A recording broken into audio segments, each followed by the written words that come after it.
Salam sejahtera bagi kita semua. Baiklah, di sini saya akan menjelaskan dari praktikum yang keempat, yaitu Stack dan Q. Sebelumnya, perkenalkan nama saya Cahaya Raya Silain dengan NIM 11S24017.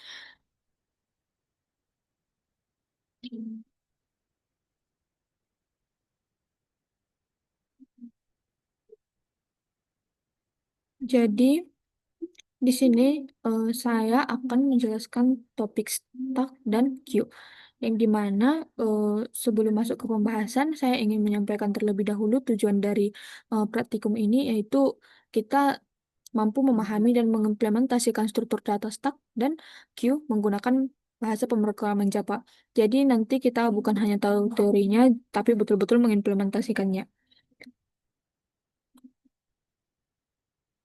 Baiklah, kita mulai dari yang pertama dulu, yaitu stack. Jadi stack itu secara harfiah berarti tumpukan, dan memang cara kerjanya persis seperti tumpukan benda pada umumnya. Eh, Prinsip yang digunakannya itu yaitu LIFO atau last in first out, yang artinya elemen yang paling terakhir itu kita masukkan adalah yang paling pertama kita ambil. Jadi, contoh yang paling mudah kita pahami itu misalnya tumpukan piring. Jadi, misalnya kalau kita naruh piring satu persatu ke atas tumpukan, jadi piring yang paling terakhir ditaruh adalah piring yang paling mudah kita ambil kembali.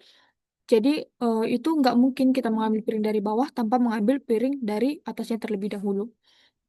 Jadi, pada operasi-operasi dasar yang ada pada stack adalah itu yang pertama push, yang dimana ini merupakan operasi untuk memasukkan atau menambahkan elemen baru ke bagian teratas stack. Kemudian ada juga pop yang berfungsi untuk mengambil dan menghapus elemen yang berada di bagian teratas stack. Kemudian ada pick yang menjadi melihat atau membaca nilai elemen teratas tanpa menghapusnya. Dan yang terakhir yaitu is empty, yang dimana ini menjadi operasi untuk memeriksa apakah stuck dan sedang dalam kondisi kosong atau tidak. Jadi keempat operasi inilah yang menjadi fondasi dari seluruh studi kasus stack yang akan kita jelaskan berikutnya. Kemudian yang selanjutnya itu ada Q, yaitu yang kedua.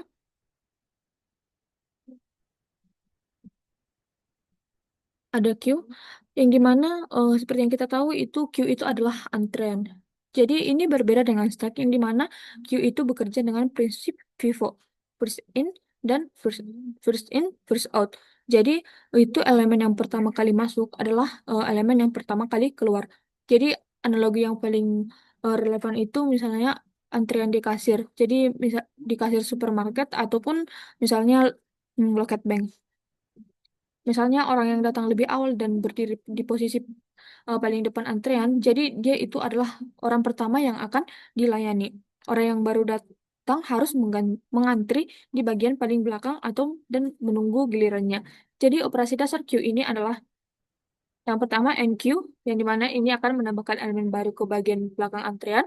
Yang kedua ada DQ, yang dimana dia akan mengambil dan menghapus elemen dari bagian depan antrean.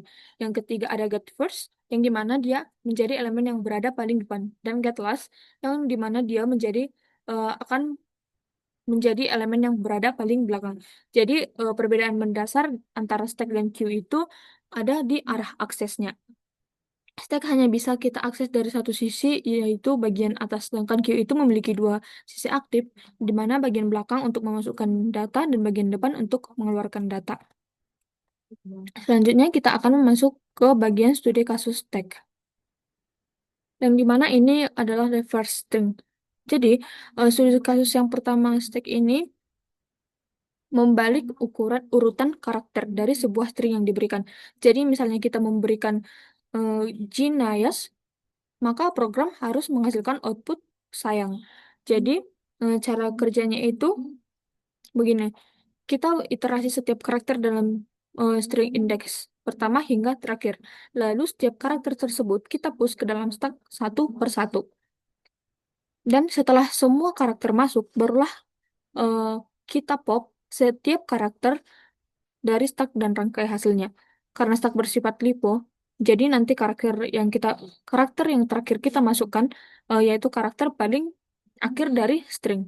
Jadi dia akan keluar pertama kali. ini secara otomatis menghasilkan urutan yang terbalik tanpa perlu algoritma khusus yang rumit. Jadi sebenarnya kita ini hanya membalik stringnya secara manual ya. Jadi nanti kita hanya tidak membalik stringnya secara manual. Jadi nanti kita hanya memanfaatkan sisa alami dari stack itu sendiri. Jadi kompleksitas waktu dari metode ini adalah O n, yang karena kita melakukan 2 kali iterasi sepanjang n, pertama saat push, kedua saat pop. Jadi meski ada 2 loop, dalam notasi big O tetap disederhanakan menjadi O n. Seperti yang kita lihat di sini. Pada hasil terminalnya, saat kita memasukkan inputnya Gnias, maka dia akan menghasilkan outputnya sayang. Kemudian yang kedua, misalnya jika kita memasukkan inputnya hello, maka dia outputnya adalah oleh. Kemudian yang selanjutnya, pada studi kasus yang kedua adalah parenthesis balance, yang dimana ini mengecek apakah susunan tanda kurung dalam sebuah string sudah berpasangan dengan benar. Misalnya contohnya ekspresinya yang valid, misalnya ini. Contoh yang tidak valid adalah sebagai berikut.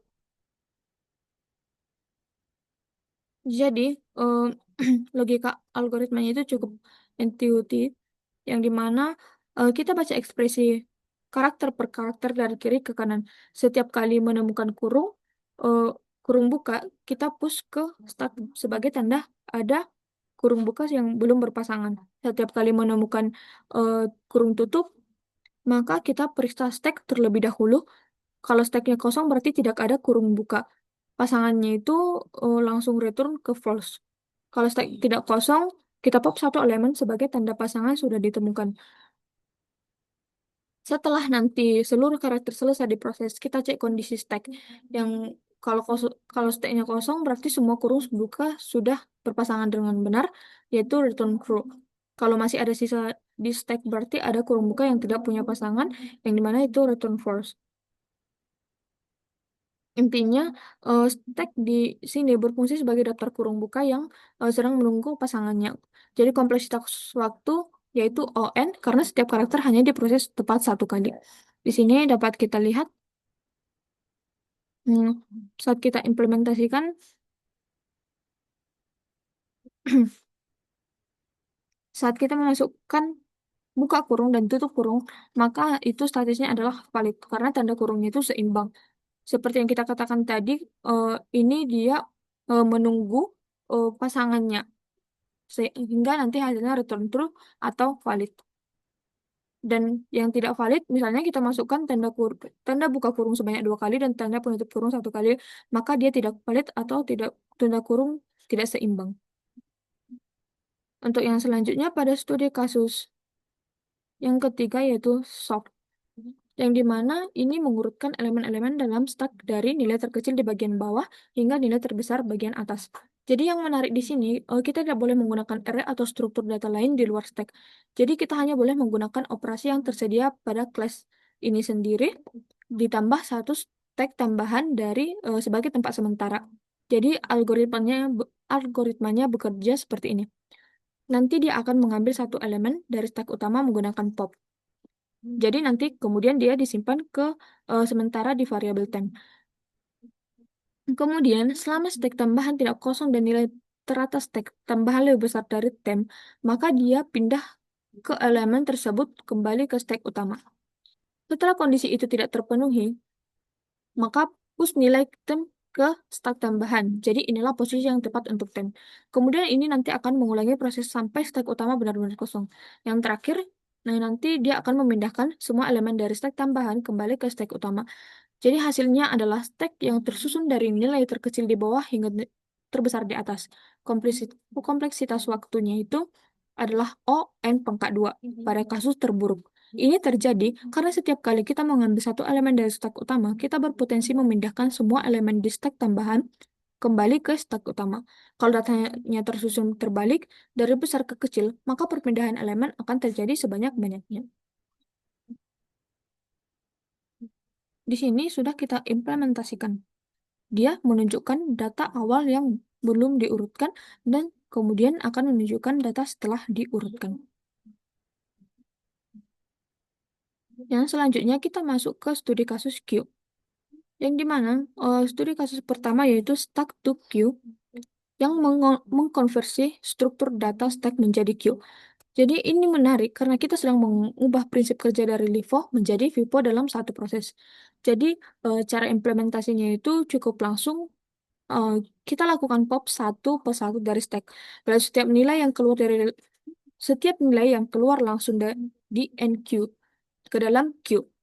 Ada satu hal penting yang perlu kita pahami di sini, yaitu proses ini bersifat destruktif. Jadi, artinya itu, stack asalnya akan menjadi kosong setelah konversi selesai, karena semua elemennya itu sudah dipindahkan. Dari sisi urutan data, karena stack mengeluarkan elemen dari atas, elemen yang dulunya berada di puncak stack akan menjadi elemen pertama yang masuk ke queue, dan posisinya itu ada di bagian depan antrian. Kompleksitas waktunya yaitu ON. Karena setiap elemen diproses tepat satu kali. Jadi dari sini memori juga efisien karena kita hanya memindahkan referensi node yang sudah ada tanpa membuat salinan objek baru. Di sini dapat kita lihat isi stack top ke bottom. Jadi dia sudah ada angkanya. Jadi semuanya itu NQ. Kemudian setelah dikonversi, maka dia front ke back. Yang dimana itu depan ke belakang. Jadi setelah itu dia maka menjadi DQ.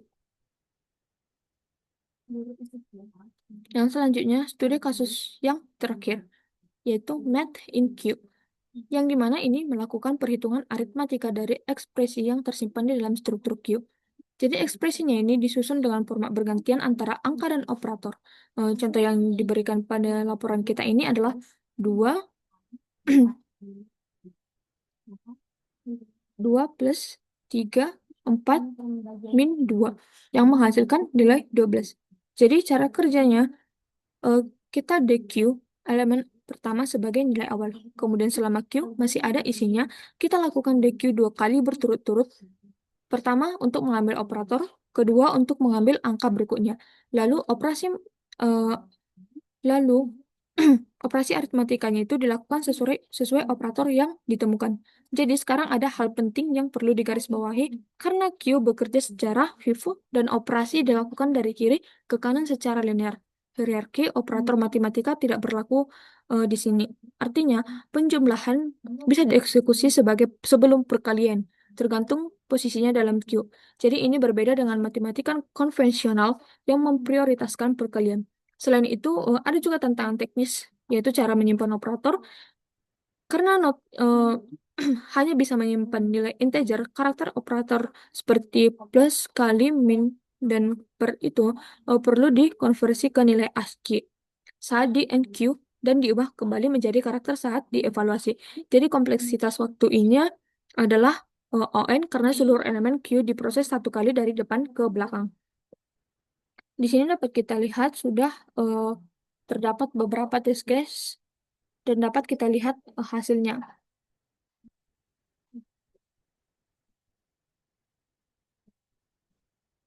Jadi sekarang di sini adalah saya akan merangkum analisis kompleksitas waktu dari seluruh operasi yang telah diimplementasikan.